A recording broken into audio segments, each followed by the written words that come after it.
The baby wouldn't stop crying. Rachel Plummer clutched him tighter, her raw arms trembling from exhaustion.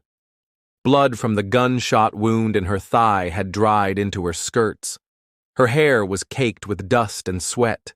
She rode bareback, hands tied, barely upright, with her 15-month-old son, James, still sobbing into her chest. Behind her, the prairie stretched silent and endless under a punishing Texas sun. In the distance, smoke curled from what used to be Fort Parker, and in every direction, Comanches. Some laughed, others rode silently. One dragged the severed scalp of a white man from his saddle horn. Blood still dripped. Rachel tried not to look. She tried not to scream.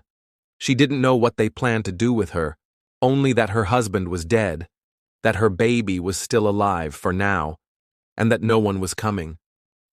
In her head, she began writing, not prayers, not letters, descriptions of their weapons, their language, their clothes, their customs. The only thing she could carry out of captivity was her mind, and Rachel Plummer, just 17 years old, was determined to remember everything. Rachel Parker Plummer was born in Illinois in 1819. She was the daughter of James W. Parker, a man as stubborn and devout as the frontier itself. The Parkers had always chased opportunity westward, driven by land, faith, and the idea that God meant for them to tame the wilderness. By 1833, the family had followed Stephen F. Austin's colonization plan into Mexican Texas, settling near the headwaters of the Navasota River in what was then deep Comanche territory. They weren't alone. Anglo settlers were pouring into the region, fueled by Mexican land grants and their own manifest destiny. In 1834, the Parkers and several allied families constructed Fort Parker, a crude log stockade with 6 cabins, blockhouses for defense, and a wall that stood 8 feet high. It was a hopeful place, full of babies, crops, and scripture. But Fort Parker was also a target, and everyone knew it.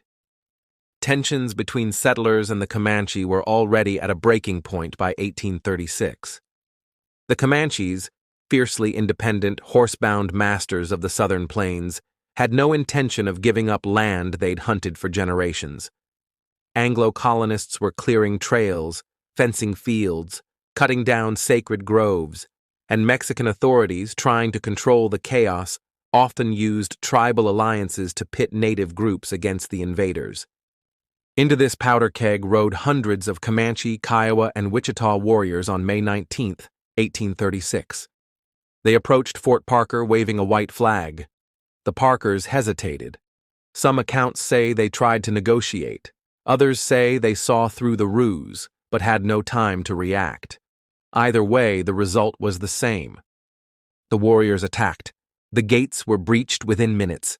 Several settlers were killed almost immediately, including Rachel's father-in-law, Benjamin Parker, who tried to stall the attackers so others could flee.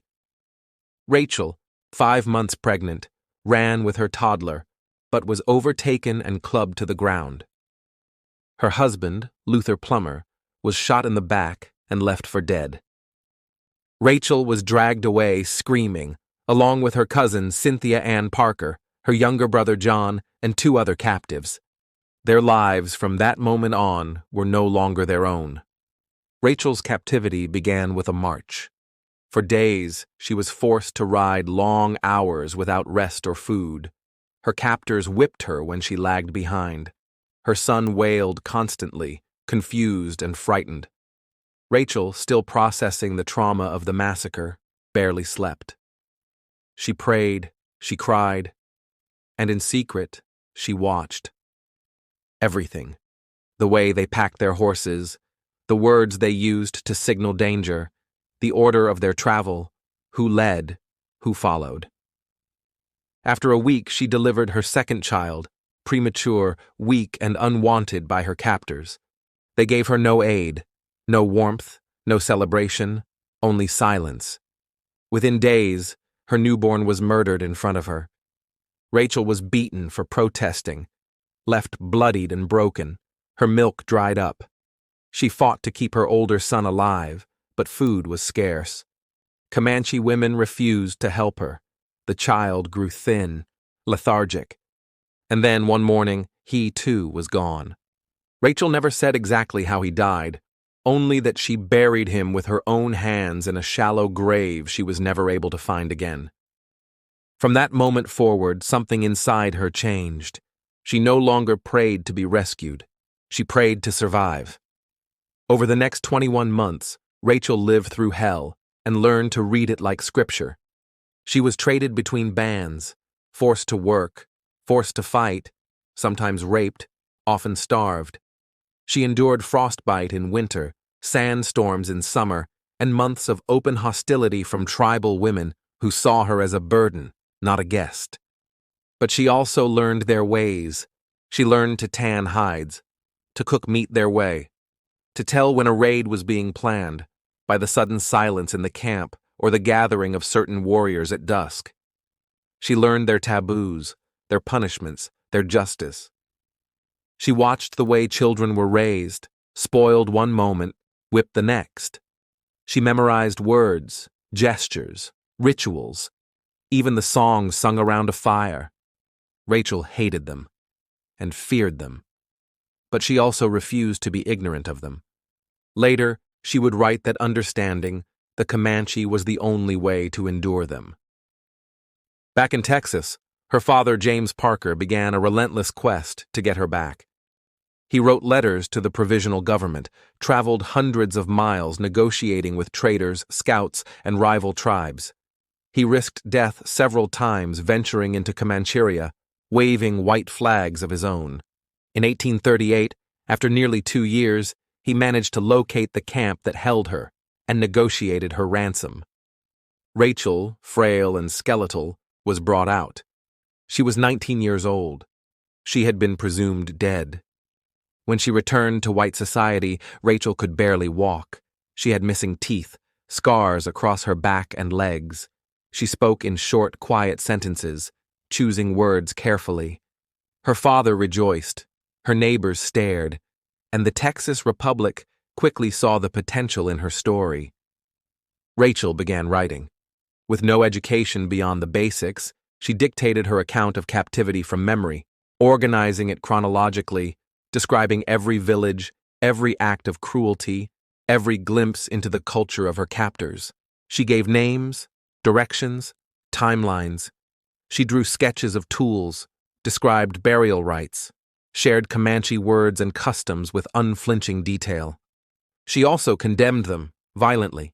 She wrote of savage barbarity, of atrocities she could barely name. But she never lied. She didn't exaggerate. If anything, she undersold what she endured.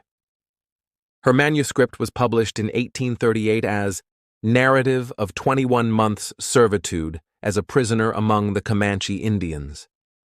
It exploded across the frontier. Rachel's narrative was the first published account by a white woman of Comanche captivity, and it changed the way settlers saw the tribes. To some, it justified total war.